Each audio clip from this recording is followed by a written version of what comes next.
Dinas Tenaga Kerja dan Mobilitas Penduduk Aceh menggelar turnamen futsal bertema Ketupat May Day 2022.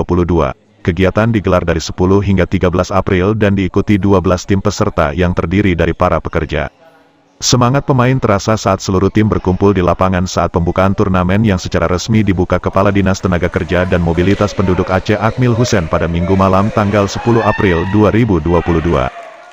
Kepala Dinas Tenaga Kerja dan Mobilitas Penduduk Aceh Akmil Hussein mengatakan turnamen futsal Ketupat May Day 2022 merupakan program Kementerian Ketenagakerjaan. Kegiatan tersebut mengisi rangkaian May Day 2022 yang dilaksanakan seluruh provinsi di Indonesia. Pada pertandingan pembuka Liga Futsal Ketupat May Day 2022 ini diawali laga eksibisi antara tim Dinas Tenaga Kerja dan Mobilitas Penduduk Aceh versus tim Serikat Pekerja Aceh.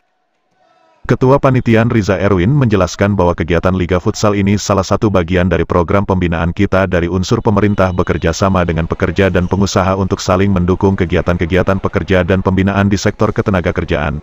Riza Erwin juga berharap dengan adanya kegiatan ini bisa saling menyalin silaturahmi sesama pekerja. Menurutnya melalui olahraga dapat mempersatukan antara pemerintah, pekerja, dan pengusaha. Demikian katanya.